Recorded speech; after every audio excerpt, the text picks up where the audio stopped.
Il y a de cela seulement 2 décennies, la majorité des véhicules neufs étaient équipés de boîtes de vitesse manuelles. Mais depuis quelques années, la donne a changé.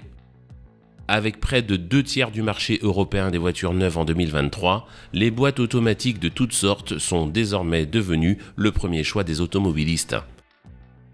Si ces transmissions semblent s'être durablement installées dans le paysage automobile, le réel fonctionnement de celles-ci est encore aujourd'hui assez peu connu du public. Et parmi les questions récurrentes lues ou entendues ça et là, l'une d'entre elles revient comme une ancienne. Est-il indispensable pour préserver une boîte automatique de passer systématiquement en neutre au feu rouge ? Pour répondre à cette question, il est tout d'abord essentiel de savoir que plusieurs types de transmissions automatiques existent. Premier d'entre eux, la boîte à convertisseur. La boîte automatique à convertisseur est séparée en 2 parties principales distinctes. Tout d'abord, les trains épicycloïdaux dont la fonction est de permettre la sélection des différents rapports de transmission. Composés de cascades de pignons imbriqués et de dimensions différentes, ces derniers sont sélectionnés grâce à de multiples disques d'embrayage. Deuxième partie, le convertisseur de couple. La fonction du convertisseur de couple est comparable à celle d'un embrayage mécanique.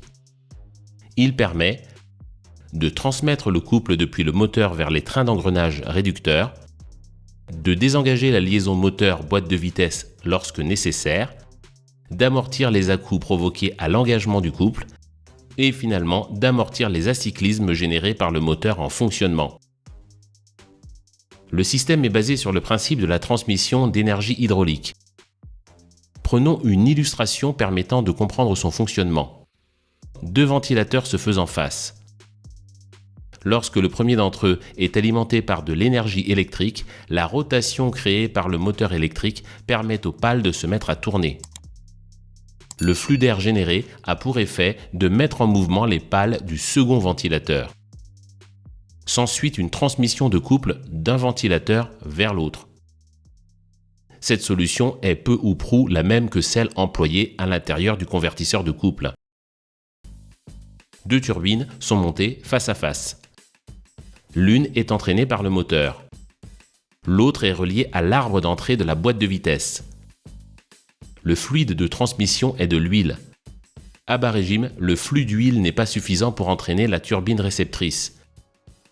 Plus le régime moteur augmente, plus l'énergie fournie par la turbine d'entrée augmente, ce qui permet de mettre en mouvement de manière progressive la turbine de sortie. Il s'ensuit une transmission en souplesse du couple depuis le moteur vers la boîte de vitesse. Revenons à la question du début. Dans le cas d'un arrêt au feu rouge, boîte en position drive et pied sur le frein, le moteur est généralement soit au ralenti, soit même complètement à l'arrêt dans le cas de système stop-start. Dans ces 2 configurations, le flux d'huile est loin d'être suffisant pour entraîner la turbine réceptrice. Au pire, se produit donc un patinage de la turbine émettrice dans l'huile, patinage limité en couple et dans le temps. Le passage en position neutre n'est donc pas du tout nécessaire. Et même nocif à long terme, car manœuvrer le levier de vitesse à chaque arrêt au feu a pour effet le pilotage excessif et inutile des disques d'embrayage installés à l'intérieur des trains épicycloïdaux et donc leur dégradation anticipée. Passons maintenant au deuxième type de boîte automatique, la boîte à double embrayage. Inventée par le français Adolphe Kégresse et brevetée en 1935, elle s'est vue popularisée par Volkswagen au milieu des années 2000 lors du lancement de la Golf à transmission DSG.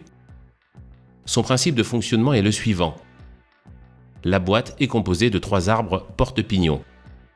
L'arbre primaire, l'arbre secondaire et leurs intermédiaires. La sélection des rapports s'effectue grâce à des pièces nommées fourchettes. La boîte de vitesse robotisée est reliée au moteur par l'intermédiaire d'un volant bimasse.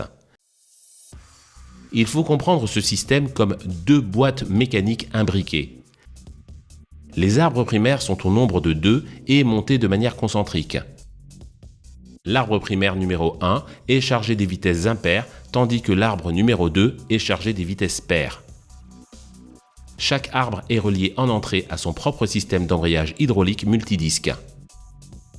L'ensemble est commandé par un boîtier électronique de contrôle dédié. Communiquant en permanence avec le boîtier de gestion du moteur, c'est lui qui pilote les électrovannes chargées d'envoyer de l'huile aux embrayages. Dans le cas d'un arrêt au feu rouge, boîte en position drive et pied sur le frein, le système de gestion de la boîte comprend que l'arrêt complet du véhicule est requis. Il désengage alors tous les embrayages pour éviter toute usure prématurée des disques.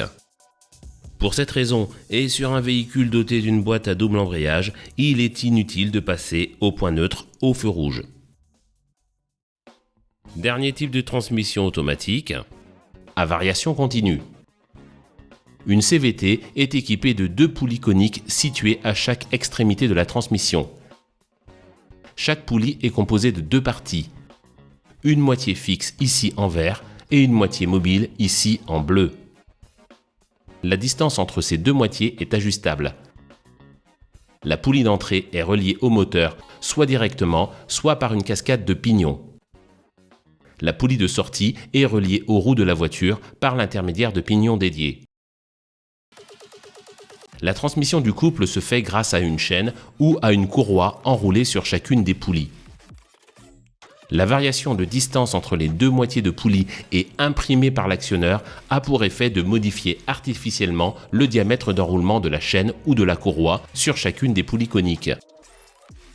Et donc de faire varier en continu le rapport de transmission et la vitesse de la poulie de sortie par rapport à la poulie d'entrée.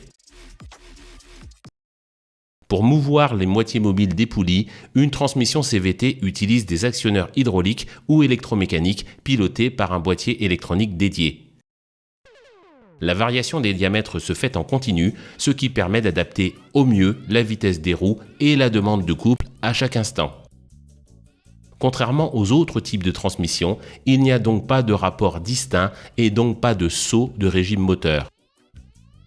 La fonction d'embrayage est généralement dévolue à un convertisseur de couple, bien que des embrayages mécaniques pilotés soient quelquefois également utilisés.